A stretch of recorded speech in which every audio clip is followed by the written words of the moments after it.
ముఖ్యమంత్రి గారు తెలంగాణ రాష్ట్రానికి అత్యంత కీలకమైన అంశం కాంగ్రెస్ పార్టీ ప్రతిష్టాత్మకంగా భావించిన రైతు భరోసా కార్యక్రమం మీద వారు స్వల్పకాలిక చర్చను ఈ సభ ముందు పెట్టి ప్రభుత్వం రైతు భరోసా మీద తీసుకోవాలంటున్న నిర్ణయాలలో ప్రధాన ప్రతిపక్ష సభ్యులందరినీ శాసనసభ్యుల సలహాలు సూచనలు తీసుకొని ప్రభుత్వం విధి విధానాలను ఖరారు చేసుకొని ముందుకు వెళ్ళాలని గతంలోనే సభా సమావేశాల కంటే ముందే ప్రభుత్వ పరంగా సంక్రాంతి తర్వాత రైతు భరోసా కార్యక్రమాన్ని కొనసాగించాలని ప్రభుత్వ పక్షాన్ని ప్రకటన కూడా చేయడం జరిగింది. అయితే ఈ రైతు భరోసా స్వల్పకాలిక చర్చల సందర్భంగా శాసనసభ్యులు పాయల శంకర్ గారు చాలా విషయాలను ప్రస్తావించారు. అందులో ప్రధానంగా ఒక 2-3 విషయాల మీద నేను క్లారిఫికేషన్ ఇవ్వదలుచుకున్నాను. ఎందుకంటే చర్చ అంతా అయిపోయినాక కూడా నేను ఇచ్చి ఉండొచ్చు.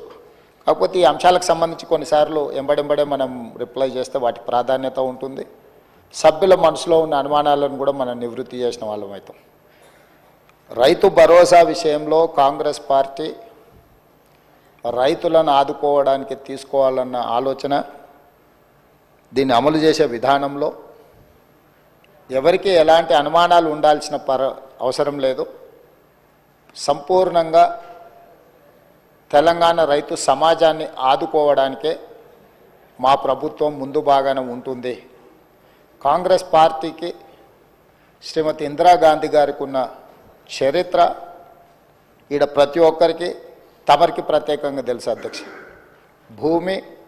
భూమి చుట్టూతా ఉన్న పేదలు, ముఖ్యంగా దళితులు, గిరిజనులు, బలహీన వర్గాలు, వ్యవసాయ కుటుంబాలు భూమినే నమ్ముకొని భూమినే అమ్మగా భావించి ఈ భూమి చుట్టూతోనే వాళ్ళ జీవితం ముడిపడి ఉన్న విషయంలో ఆ రైతులను ఆదుకోవాలన్నదే ప్రభుత్వం యొక్క ఆలోచన. గత ప్రభుత్వం గొప్పగా చెప్పుకునే రైతు బంధు పథకం, ఈ రైతు బంధు పథకం యొక్క మూల ఉద్దేశం పెట్టుబడి సహాయ పథకము.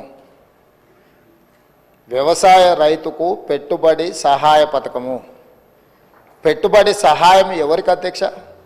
వ్యవసాయం చేసుకునే వాళ్లకు సహాయం చేయడము, ఆ సహాయము పెట్టుబడి రూపంలో, ఆ సహాయము నగదు రూపంలో రైతుకు చేరవేయాలన్నదే గత ప్రభుత్వం యొక్క లక్ష్యము అని వాళ్ళు జీవోలో స్పష్టంగా వాళ్ళు ఇచ్చిన జీవోలోనే అంశాలను క్రోడీకరించారు. మరి అమలు చేసే క్రమంలో గొప్పల కోసం పోయో నిర్లక్ష్యపూరితంగానో లేకపోతే ఏమాత్రం బాధ్యత లేకుండా బాధ్యతారహితంగా వ్యవహరించడం వల్ల సరాసరి ప్రభుత్వానికి అందుతున్న ఒక అంచనా, మేము వచ్చిన తర్వాత 7,625 కోట్లు రైతు భరోసా పథకంలో రైతుల ఖాతాలు వేసినవి తీసేస్తే అంతకంటే ముందు 72,816 కోట్లు గత ప్రభుత్వం రైతులకు రైతు బంధు పథకంలో వేసిండ్రు అధ్యక్ష. అందులో ఒక అంచనా సాగులో లేని భూములకు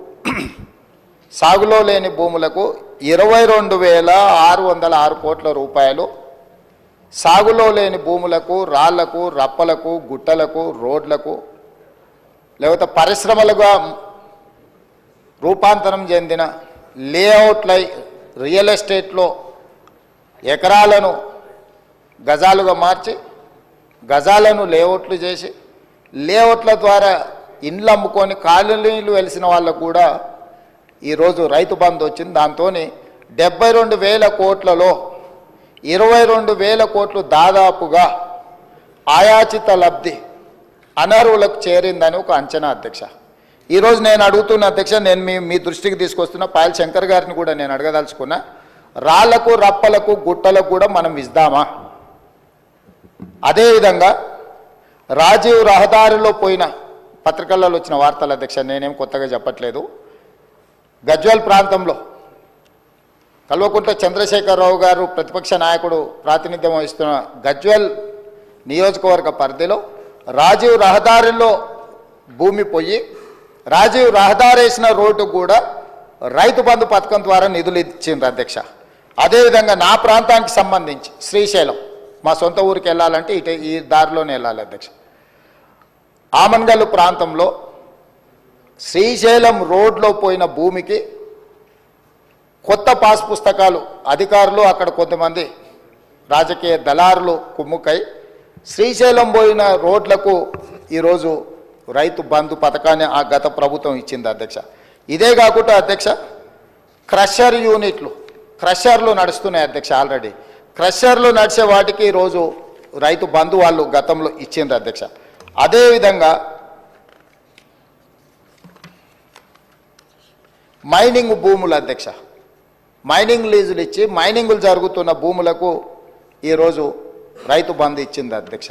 అదేవిధంగా టీఆర్ఎస్కు సంబంధించిన నాయకులు అధికారులు పోడు భూములు రైతులకు పేదలకు గిరిజనులకు ఆదివాసీలకు ఇస్తే వాళ్ళ పేరు మీద కూడా నకిలీ పట్టాలు తయారు చేసి నకిలీ పట్టాల ద్వారా కూడా రైతు బంధు పథకాన్ని ఆయాచిత లబ్ధి పొందిండ్రు అధ్యక్ష.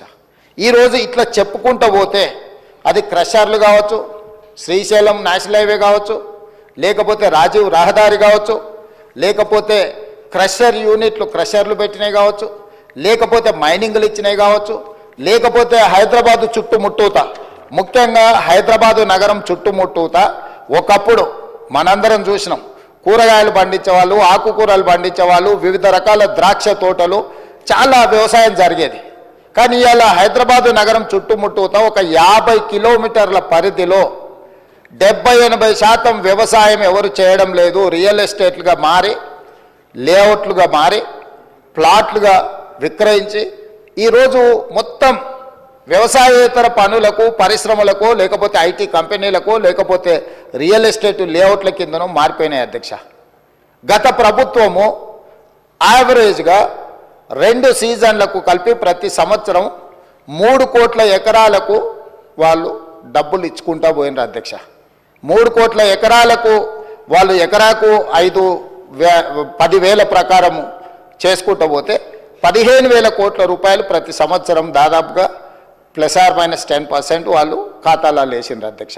అట్లా వాళ్ళు ఇచ్చిన 72,000 కోట్లల్లో 22,000 కోట్ల రూపాయలు జాతీయ రహదారులకు, రియల్ ఎస్టేట్లో ప్లాట్లు అమ్మిన వాళ్లకు, క్రషర్లకు, మైనింగ్లకు, రాళ్లకు, రప్పలకు, కొండలకు, గుట్టలకు దొంగ పాస్ పుస్తకాలు తయారు చేసుకొని అధికారంలో ఉన్నాం కాబట్టి అధికార పార్టీ నాయకుల అనుచరులము, వారి సహచరులము, వారి బంధువులమని వేలాది కోట్ల రూపాయలు కొల్లగొట్టిండ్రు అధ్యక్ష.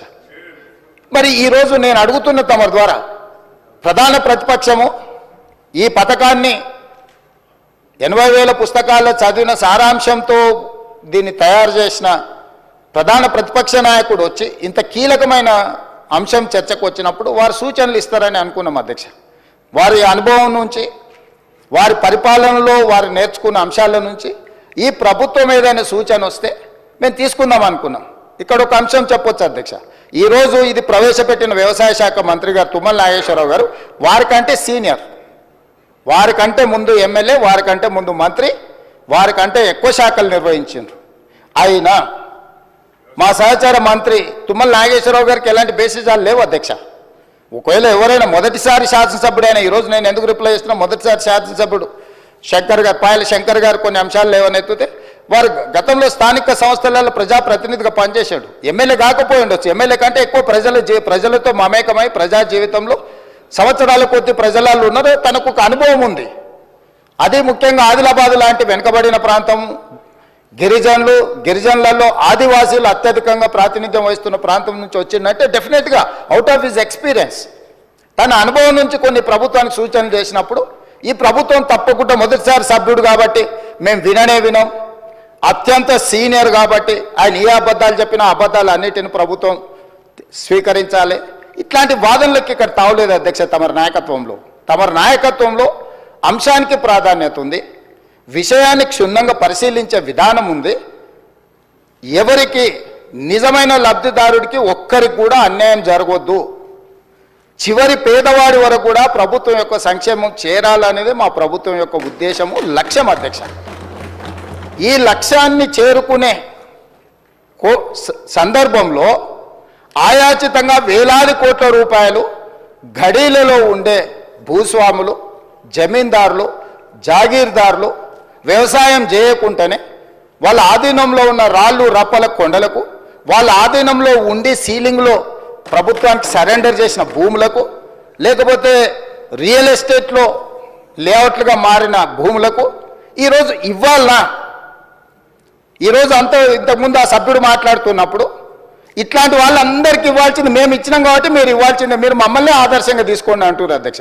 మిమ్మల్ని ఆదర్శంగా తీసుకుంటే ఈడెందుకు కూర్చుంటాం అధ్యక్ష? ఆడ కూర్చుంటాం, ఆ తర్వాత బయటకు వెళ్ళిపోతాం. మిమ్మల్ని ఆదర్శంగా తీసుకుంటే 23లో అధికారం పోయింది, 24లో డిపాజిట్లు పోయినాయి, ఈసారి ఉన్నది కూడా ఊడ్చుకపోతుంది అధ్యక్ష. మీరు కాదు కదా ఆదర్శము, ఆదర్శ రైతు ఆదర్శం, వ్యవసాయం చేసేవాళ్ళు ఆదర్శం. అట్లా కాకుండా మేమేదో అద్భుతాలు చేసినాం, మీరు అద్భుతాలు చేసినానికి అక్కడ ఉన్నారు, అద్భుతాలు చేసినానికి ఆయన గారు ఇక్కడికి రాలేకపోతున్నాడు. ఎందుకు? ఒకవేళ ఇక్కడికి వస్తే 10 సంవత్సరాలలో వారు చేసిన అద్భుతాలను మా సభ్యులందరూ అడగడం మొదలు పెడితే సమాధానం చెప్పలేని పరిస్థితి వస్తుంది, తల దించుకోవాల్సి వస్తుంది అని వారు రావడం లేదు, అది వారి ఇష్టం. మేమేం ఒత్తిడి చేస్తలేం. సభలోకి సభ్యుడు రావడం రాకపోవడం అనేది సభ్యుడు ఇష్టం. ఒకవేళ తమరు అనుమతిస్తే మధ్యలో అర్థాంతరంగా వెళ్ళిపోవచ్చు, వాళ్ళకి కావాల్సినట్లు చేయొచ్చు, మీరు అనుమతిస్తే అధ్యక్ష. అయితే ఈరోజు నేను సూటిగా అడుగుతున్నా ప్రధాన ప్రతిపక్షాన్ని కూడా, రాళ్ళు రప్పలకు గుట్టలకు ఇద్దామా? రియల్ ఎస్టేట్లో లేఅవుట్లు చేసి అమ్ముకొని ప్లాట్లు చేసుకున్న వాళ్ళకు ఇద్దామా? హైవేల పేరు మీద, నేషనల్ హైవేల పేర్ల మీద ప్రభుత్వం సేకరణ చేసిన భూములకు కూడా దొంగ పాస్ పుస్తకాలు తయారు చేసుకుంటే ఇద్దామా? మీ అనుచరుల ముసుగులో నకిలీ పాస్ పుస్తకాలు తయారు చేసుకున్న వాళ్ళకు ఇద్దామా? ఈరోజు హైదరాబాదు చుట్టుముట్టూత వ్యవసాయ భూములు, వ్యవసాయేతర కన్వర్షన్స్ జరిగి, నాలా కన్వర్షన్ జరిగి ఈరోజు పరిశ్రమలు నెలకొల్పినారు. వీటన్నిటి కూడా మనము ఇద్దామా? వీటి విషయాలలో మీరు స్పష్టమైన సూచన చేయండి. మీ సూచనలన్నిటిని క్రోడీకరించి ఒక రిపోర్ట్ తయారు చేసి, ఎందుకంటే ఇప్పటికీ ఈ అంశాన్ని రైతు భరోసాను అమలు చేయడానికి మా మంత్రివర్గ ఉపసంఘాన్ని వేసింది. దానికి బాధ్యతగా ఉప ముఖ్యమంత్రి వర్యులు, ఆర్థిక మంత్రివర్యులు, వారి నాయకత్వంలో వ్యవసాయ శాఖ మంత్రి, రెవెన్యూ శాఖ మంత్రి, అదేవిధంగా సివిల్ సప్లైస్ మినిస్టరు, అదేవిధంగా ఐటీ అండ్ ఇండస్ట్రీస్ మినిస్టర్ని వీళ్ళందరిని అందులో సభ్యులుగా పెట్టి అన్ని జిల్లాలు తిరిగిండ్రు అధ్యక్ష. వ్యవసాయ సహకార సంఘాలతో మాట్లాడిండ్రు, రైతు సంఘాలతో మాట్లాడిండ్రు, రైతు కూలీ సంఘాలతో మాట్లాడిండ్రు, రైతులతో మాట్లాడిండ్రు, ప్రజాప్రతినిధులతో మాట్లాడిండ్రు, సభలో లేని రాజకీయ పార్టీలతో మాట్లాడి, కొన్ని రాజకీయ పార్టీలు సభలోకి రాలేకపోయినాయి అధ్యక్ష కొన్ని కారణాల చేత. అంత మాత్రాన సమస్య పట్ల వాళ్ళకి అవగాహన లేదని మనం అనుకోనికే లేదు కదా అధ్యక్ష. వాళ్ళతో పాటు చట్టసభలో కూడా చర్చించి మీరు మీ అంతలో మీరే ఊహించుకొని, మీ అంతలో మీరే కాయించుకొని, మీ అంతలో మీరే దూషించి, మీ అంతలో మీరే బయటికి వెళ్ళిపోయి, ఏంటి అధ్యక్ష ఇది? స్పష్టంగా ఈ ప్రభుత్వం వినడానికి సిద్ధంగా ఉంది. మీరు చేసే సూచనలలో ఏదైనా సహేతుకత కనిపించి నిజంగా తెలంగాణ రైతాంగానికి మేలు జరుగుతుందంటే ఈ ప్రభుత్వానికి భేషజాలు లేవు. అందుకే ఈ సభలో మీరెంత అల్లరి చేసినా, మీరెంత చిల్లరగా వ్యవహరించినా మేము ఓపికతో ఒక్క మాట అనకుండా ఇక్కడ కూర్చొని మేము వింటా ఉన్నాం. మీరు రెచ్చగొట్టాలనే ప్రయత్నం చేస్తున్న మీ అసహనము, అధికారం కోల్పోయిన మీ వ్యవహారము సమాజం అంతా గమనిస్తుందని మేమేం అనలేదు అధ్యక్ష. సరే, మీరు చేసే విచిత్రమైన వ్యవహారాలు వీటన్నిటిని కూడా ప్రజలు నిశ్చితంగా గమనిస్తున్నారు. ప్రజలు ఏ తీర్పు ఇవ్వాలో ఇచ్చినప్పుడు ఇచ్చిండ్రు, మళ్ళోసారి కూడా ఇస్తారు. అందుకోసం మేమేమనలే. ఇప్పటికైనా పాయల్ శంకర్ గారు కొన్ని సూచనలు చేశారు. డెఫినెట్గా లిమిట్ పెట్టకండి, మీరు సీలింగ్ పెట్టకండి, ఆ కొద్ది మందిని కూడా ఎందుకు మీరు బాధ పెడతారని కొన్ని సూచనలు చేసిండు. అదేవిధంగా మీరు మంచిగా వాళ్ళకు అన్ని రకాలుగా వాళ్ళకు నమ్మకం కలిగించేటట్టు కొన్ని నిర్ణయాలు తీసుకోమన్నారు. తప్పకుండా వాటిని కూడా తీసుకుంటాం. ఒకవేళ ఇక్కడ మమ్మల్ని తిట్టడానికి ఒకవేళ సమయాన్ని కేటాయించుకుంటే రాతపూర్వకంగా అయినా తమరు తెప్పించుకోండి అధ్యక్ష. ప్రధాన ప్రతిపక్షం నుంచి మాకేం అభ్యంతరం లేదు. వాళ్ళను ఈ విషయాలలో, ఈ రాళ్ళు రప్పలకు గుట్టలకు దొంగ పాస్ పుస్తకాలకు లేఅవుట్లకు రియల్ ఎస్టేట్ వాళ్ళకి ఇవ్వాలన్నా వద్దా? మీరు ఇచ్చిన జీవో స్ఫూర్తి పంట పెట్టుబడి సహాయము అంటే పంట వేసుకున్న వాళ్ళకే పెట్టుబడి సహాయం చేయాలనేది ఆ జీవో యొక్క స్పిరిట్. ఆ రకంగా పోదామా, ఇంకే రకంగా పోదాము, ఎట్లా పోదాము ఏందనేది మీరు చెప్పండి అధ్యక్ష. అదేవిధంగా చర్చలో లేకపోయినా వారు చాలా విషయాలు కొన్ని ప్రస్తావించండి అధ్యక్ష.